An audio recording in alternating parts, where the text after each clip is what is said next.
Welcome to the snapshot of Own the Day, Own Your Life, optimized practices for waking, working, learning, eating, training, playing, sleeping, and sex by Aubrey Marcus.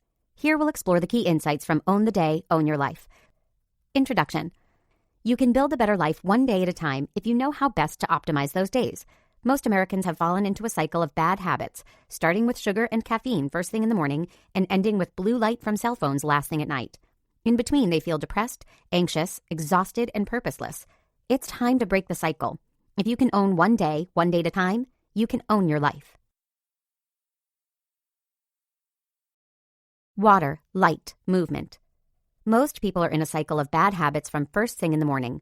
Although sleep should ideally be governed by the circadian cycle of sunlight and darkness, the average person instead delays exposing themselves to sunlight as long as possible, staying in bed until the opportunity to get to work on time has passed.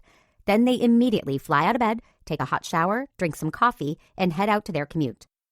Nowhere in that routine is consideration for what your body really needs first thing in the morning: hydration, sunlight, and movement.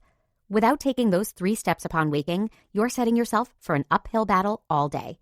Think about hydration. When you wake up, you've gone 8 hours, hopefully, without drinking anything, then dehydrated your body further by taking a scalding hot shower and drinking coffee, when what you really need is water. Research has shown that mild dehydration can bring on headaches, irritability, and fatigue, yet most people medicate for those problems with coffee rather than good old-fashioned water. To get the most out of your morning, mix 12 ounces of water with 3 grams of sea salt and a quarter of a lemon. The sea salt will help you to retain water while simultaneously delivering minerals to your body. Then, of course, drink water through the day to stave off the effects of dehydration. Next, right your circadian rhythm by exposing yourself to blue light, preferably from the sun. This is your body's natural cue to wake up. Finally, it's important to move within the first 20 minutes of being awake. Any kind of movement will signal to your body that it's time to get up and start being productive, whether it's a few cycles of sun salutations, a walk around the block with your dog, or a few minutes of dynamic stretching. Deep breath, deep freeze. Your body is capable of much more than you give it credit for. Consider Wim Hof, who's broken more than 20 extreme sports records, including running a marathon above the Arctic Circle, shirtless. He's called the Iceman and is famous for his tolerance for cold. You might think this is just a case of one man with a particularly cold-tolerant body chemistry, but Hof has successfully taught others to tolerate the cold as well. The biggest threat to early humans were the elements, and human stress responses evolved to deal with them. Today, however, most Americans don't expose themselves to the kind of acute stress Wim Hof subjects his body to. If you're cold, there's usually a way to get warm. If you're hot, you can turn on the air conditioning. So the body instead uses those stress reactions in response to mundane events that don't really merit the anxiety they cause, things like emails, deadlines, and social situations. Acute stress builds willpower. So right after you've done your morning water, light, movement routine, it's time to expose yourself to the elements, or at least a cold shower. You don't have to be in cold water the entire time, but at the end of your shower, turn the hot water off and practice Wim Hof's breathing technique. First, inhale into your belly with 30 to 50 power breaths. When you exhale, don't put any effort into it. Let your body do the work. Keep your pace steady and keep going until you start to feel tingling in your hands and feet. The second step is to draw the breath in one more time, fill your lungs completely, exhale effortlessly, and then hold your lungs empty for as long as you can tolerate. Getting comfortable with physical discomfort will train your brain to withstand emotional discomfort too. More fat, less sugar, or don't eat. Breakfast isn't the most important meal of the day. Every meal is important, but most people start their day with a load of sugar and caffeine. The sugar loads insulin into your bloodstream, leading to a high and a crash before you even get to lunch. This leaves you roller coastering through your energy and emotions, and exhausted and irritable to boot. At breakfast, give yourself the macronutrients you need to power through the day. Replace sugar with fat. Fat isn't nearly as bad for you as it's been made out to be. In fact, studies have shown that people who eat large amounts of healthy fats weigh the least. Fat metabolizes more slowly than carbohydrates do, meaning that a breakfast of walnuts, avocados, eggs, and coconut oil will provide you with a smoother, longer-lasting store of energy. But again, breakfast isn't the most important meal of the day. If you can't find a way to get fats in your breakfast, you're better off skipping it than setting a sugar bomb off in your body first thing in the morning. Drive time, alive time. It's useful to think about the way you spend your time as either alive time or dead time. In alive time, you're aware, engaged, and open to the world around you. But most people spend their commute as dead time, time that doesn't belong to you, time in which you're just getting by until your next task. Your commute doesn't have to be this way. You can make any time into alive time, including your daily trek to work. Practicing mindfulness during your commute can be very simple. Use the wide peripheral gaze. In this practice, you open your eyes as wide as you can without moving any of your facial muscles. Look ahead. Keep your gaze on the center of your field of vision, especially important if you're driving, and become aware of everything in your peripheral vision. Try to be aware of everything going on around you. This will ground you in the present. Once you've done the wide peripheral gaze, become mindful in the present moment, and cut away from your distracted thoughts, you can use your time to learn something new. Listen to podcasts and audiobooks. In this way, you can find a moment of peace on your drive to work. Doing work. Most people measure their professional effectiveness by how much face time they put in at work. This attitude stems from the belief that just showing up and doing your job will make you happy. That if you have professional success, you don't need to cultivate success elsewhere in your life. But you can't work enough to make work go away. With a better work-life balance, you work efficiently and effectively so that you earn what you need, and then focus on the things that really give you a sense of purpose. You do your job well and look for happiness elsewhere. Work better, not just more. First, be conscious of your space, both the space you're in and the space you take up. Fill your surroundings with sensory cues that make you feel clear-headed and productive. Diffused lemon oil, for instance, can help with productivity. Second, vary your movement throughout the day. Getting up from your desk periodically will make a big difference for your brain and your body. Third, work effectively by eliminating distractions. Your attention is finite. To be efficient with the precious little time you have, you must be selective with it. Eat a weird lunch. At lunch, people too often focus on calories rather than nutrients. They pack their midday meals with anti-nutrients that damage the body rather than replenish it. Don't worry about calories. Consider the fact that they're determined by burning food in a metal oven. But your body is not a metal oven. The human body uses food in more complex ways. To get the most out of your lunch, focus on the 3 macronutrients: proteins, carbohydrates, and fat. Protein provides structural support to your body, builds your cell walls and muscles, and stabilizes blood sugar. In one day, you don't need more than 30 grams of protein. Any more than that will just make digestion harder. Carbohydrates break down into fiber and sugar. There are 3 kinds of fiber. Soluble fiber levels out blood sugar spikes. Insoluble fiber helps move food through your digestive tract. Fermentable fiber is considered a prebiotic. It feeds your gut bacteria. Sugar metabolizes quickly, causing blood sugar spikes. Because fat and fiber take longer to digest, they slow down those spikes. Fats are the unsung hero of macronutrients, but they've gotten a bad rap.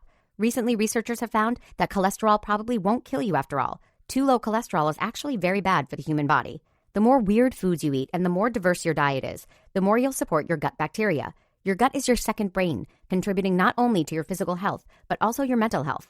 Pack your own lunch every day and fill it with weird new foods. The binaural power nap. Many of us walk around feeling tired from sunup to sundown. Particularly after lunch, energy crashes. There's a better way to do good work in the afternoon, and that is to listen to your body and take a rest when it's telling you to. The advantage of packing your own lunch is that you won't spend time or money tracking lunch down, buying it, and getting back to the office. Instead, you can eat lunch in 15 minutes and spend the rest of your lunch hour taking a binaural power nap. Brain researchers have found that when you listen to sounds or music, the neurons in your brain fire at the same frequency as whatever you're listening to. Binaural beats play at frequencies designed to help you achieve particular goals. By listening to slow-wave binaural beats, you can get deeper rest in a shorter period of time, which leaves you feeling refreshed and ready to own your afternoon. Training.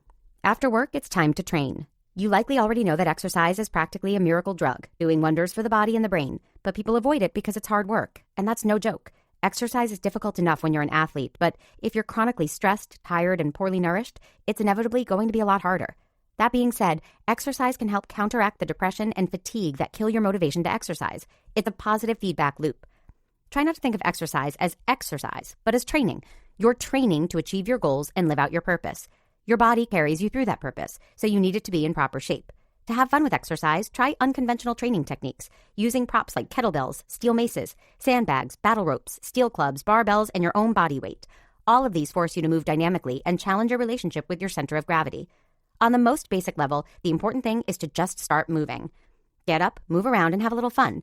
Don't try to use shame, guilt, and fear to motivate yourself. It's not worth beating yourself up, and that motivation won't last in the long run. Reset and reconnect. Humans are social animals, but technology is making people lonelier. Psychologists are learning that the interactions we have through a screen are a poor substitute for in-person interaction. The resulting loneliness would be bad enough on its own, but it also turns out that loneliness can make you feel physically ill, on top of driving you to chemical alternatives like drugs and booze. The good news is that being with other people quickly counteracts the effects of loneliness. So once you're done with your to-dos for the day, disconnect from work and nourish yourself as a human being. First, take time to connect with yourself. If you use marijuana or alcohol, this is the best time to do it. Meditate and center yourself. Next, spend time with others. Reconnect with the people you care about. Play with your kids, hang out with your friends, or roughhouse with your dog. The last thing you should do is jump right back in front of a computer and keep working. Eat dinner like a king. Dinner is an excellent opportunity to share your time with the people you care about. Food is one of life's simplest and greatest pleasures. Your dinner should serve two purposes: enjoyment and getting you ready to have sex. Use dinner to send your body good messages about what's ahead later at night and the next day. Dinner is a time to relax and indulge, moderately. As you eat, support your digestion by eating slowly and chewing thoroughly. Instead of consuming cold beverages, which slow digestion, eat foods that speed up digestion, such as ginger. Foods that are rich in nitric oxide help you relax, priming you for sex. Bread is one such food, so if you're going to eat it, dinner should be that time. You're welcome. Obviously, no matter how hard you try to avoid sugar, you're going to eat it sometimes, but there are ways to handle sugar appropriately. First, pair it with fiber and fat. Don't add sugar to an already high-carb meal. For instance, if you're going to eat rice, either skip dessert or pare it down to a little dark chocolate. Eat sugar after your workout when your body has depleted some of its glycogen reserves.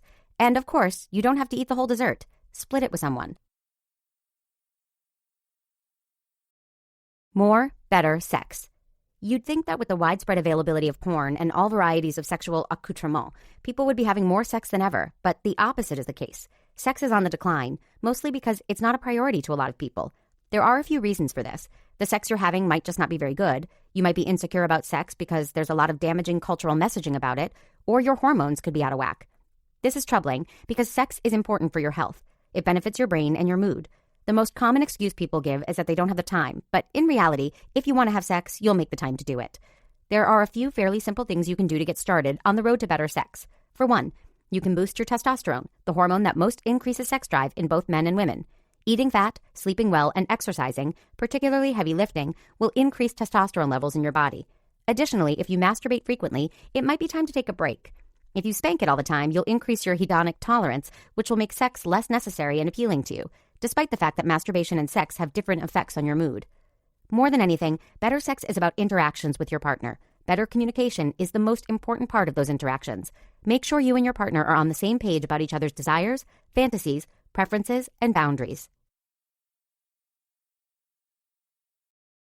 Turn off, tune in. After sex, it's time to turn off your technology. Internet-connected devices are designed to flood you with information. They thereby take you out of the world around you. These devices often make people feel less human and less connected to their emotions. At night, turn all your gadgets off. Without them, you might feel a little lost, but you can try journaling, cuddling, tabletop gaming, reading, and personal care to take up that time. If you have a lot of nighttime anxiety and have trouble winding down with or without technology, try to embrace it. Life is tough, and without the toughness, it would be boring and unsatisfying. By giving in and accepting your anxiety, you might be able to work through it. As Thich Nhat Hanh says, no mud, no lotus. Sleep. In addition to having less sex, Americans are sleeping less than ever. Our lives have gotten busier, and the first thing people dispose of when they're busy is sleep. Work is partly to blame for this. Employees are expected to be available all the time. Family and professional obligations even make people feel guilty about sleeping, which is ridiculous. Don't let anybody make you feel guilty for sleeping. Sleep is a miracle. It's good for your body, it's good for your brain, and it'll improve every aspect of your physical and intellectual performance. Sleep is better for your performance and alertness than caffeine ever will be. If you're not a good sleeper, don't worry. Just cycle your sleep. Sleep occurs in 90-minute cycles, and the important thing is to get 35 90-minute cycles every week. So it's absolutely possible to catch up on sleep within a week-long period. And if you wake up in the middle of the night, don't stress out about it. Conclusion. Owning the day is an act of self-compassion, a way to honor your dignity as a human being and the body you move around in. To break away from the bad habits you've been cycling through day after day, you have to build an ethos. Learn from your mistakes and look toward the future, owning it one day at a time. About Aubrey Marcus. Aubrey Marcus is the founder and CEO of Onnit, a health company based on the principle of optimization. He hosts the Aubrey Marcus podcast and works as an advocate for the benefits of psychedelic medicine. Thank you for listening to the snapshot of Own the Day, Own Your Life by Aubrey Marcus. If you liked what you heard, then make sure to explore the rest of our snapshot library to continue gaining key insights from nonfiction books in a matter of minutes. Thank you for listening to our quick learning audiobook review series. If you liked what you heard, then check out our channel for more free audiobook reviews. We post new audiobooks every week. And don't forget to like and subscribe to our channel, and hit that notification bell to be first to hear of our latest reviews.